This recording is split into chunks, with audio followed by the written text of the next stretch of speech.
নবী সাল্লাল্লাহু আলাইহি ওয়াসাল্লাম কয়েকটি খেজুর খেতেন।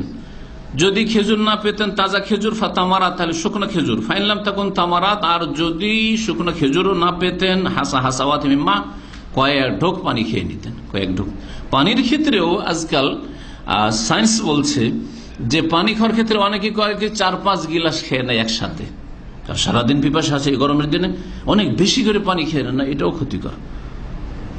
1-2 এইরকম গ্লাস খান, বেশি খায়েন না, বা ছোট গ্লাসে 2-3 গিলাস বেজোড় করতে চান, অল্প পানি খান, খুব বেশি পানি খেয়েন না, তারপরে কিছুক্ষণ সময় দেন, আবার 10-15 মিনিট সময় দেন, তারপর আবার খান, বা আধা ঘন্টা সময় দেন, নামাজটা পড়ে আবার একটু পানি খান, সেটাও ধীরে ধীরে। কিন্তু এই মুসনাদ আহমদের হাদিস, আবু দাউদ তিরমিজিতে রয়েছে, হাদিসের সনদ হাসান। নবী করিম এইভাবে খেজুর বা আগে রোতাব, তারপরে খেজুর, শুকনো খেজুর, আর তারপরে পানি দিয়ে ইফতার করেছেন এবং করতে বলেছেন। যদি কেউ কিছুই না পায়, আজকাল গাড়িতে রাস্তায় চলতে গিয়ে অনেক সময় দেখা যায় যে গাড়িতে কিছু নিতে ভুলে গেছেন, পানি পর্যন্ত না, আর ইফতারির সময় আল্লাহু আকবার আযান হয়ে গেল, তখন কি করবেন? এই ক্ষেত্রে ফুকাহায়ে কেরাম বলছেন যে ইন্নামাল আমালু বিন্নিয়াহ, মানুষের আমল নির্ভর করে নিয়তের উপর। সুতরাং নিয়ত করবে যে এতক্ষণ তো রোজায় ছিলাম, এখন রোজা ইফতার করলাম, সাথে সাথে ইফতার করলাম, এই নিয়ত করলেই হয়ে গেল। এইরকমই কেউ যদি রোজা ছাড়তে চায় তো তার জন্য পানাহার জরুরি নাই।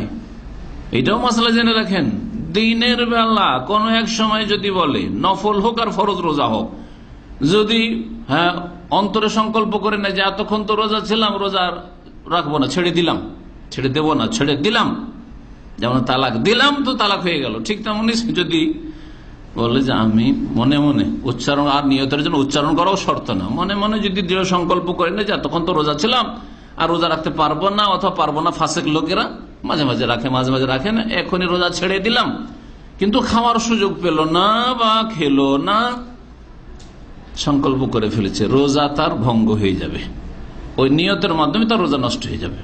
এটাও মনে রাখবেন, কারণ মানুষের কর্ম আমল নির্ভর করে নিয়তের ওপর, শুদ্ধতার দিক থেকে আর সৌন্দর্যতার দিক থেকে, শুদ্ধ হওয়ার ক্ষেত্রে, অশুদ্ধ হওয়ার ক্ষেত্রে, আর সুন্দর হওয়ার ক্ষেত্রে। যার যেমন ভালো নিয়ত হবে তত সুন্দর আমল হবে। শুধু এই ক্ষেত্রে না, যার নিয়ত হবে যে এই কাজটি করব, এই আমলটি করব, সেটা শুদ্ধ হবে। আর যদি নিয়ত খারাপ থাকে, দুনিয়ার কোনো গরজ থাকে, তাহলে সে আমলটি শুদ্ধ হবে না, সে আমলটি শুদ্ধ হবে না। অনেক জাহেল মূর্খরা করে কি, আঙ্গুল চুষে, কিছু নেই তখন আঙ্গুল চুষে।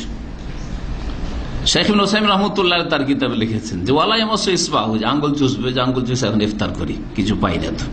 এটা মূর্খদের, জাহেলদের কাজ, এরকম কাজ করবেন না।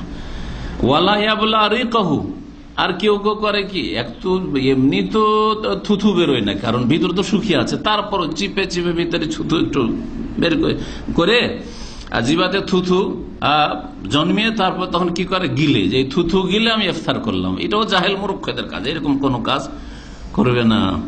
আরেকটি আদব মনে রাখবেন যে বিশেষ করে ইফতারের পূর্ব মুহূর্তে দোয়া কবুল হয়। আর একটি হাদিস আছে দাওয়াতুস সাইম, রোজাদারের যে কোনো সময়, সকাল বিকাল যে কোনো সময় রোজা আর অবস্থায়, সিয়াম অবস্থায়, রোজার দিনে দোয়া কবুল হয়।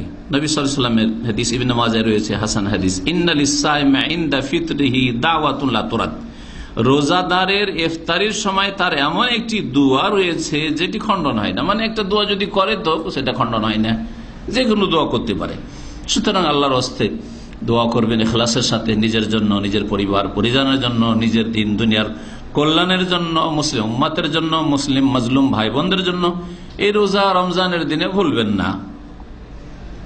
নবী করিম সাল্লাল্লাহু আলাইহি ওয়াসাল্লামের সুন্নতি দোয়া ইফতারের সময়, যেটি সনদ হচ্ছে হাসান, আবু দাউদে রয়েছে, কানা ইযা আফতারা, নবী সাল্লাল্লাহু আলাইহি ইফতার করতেন, বলতেন যাহাবা জামাউ ওয়াবতাল্লাতিল উরুক ওয়াসাবাতাল আজর, ইনশাআল্লাহ পিপাসা দূর হয়েছে আর শিরা উপশিরা গুলি সিক্ত হয়েছে, ওয়াসাবাতাল আজর, ইনশাআল্লাহ আল্লাহ চাইলে আমাদের নেকি সাব্যস্ত হয়েছে, প্রতিদান সাব্যস্ত হয়েছে।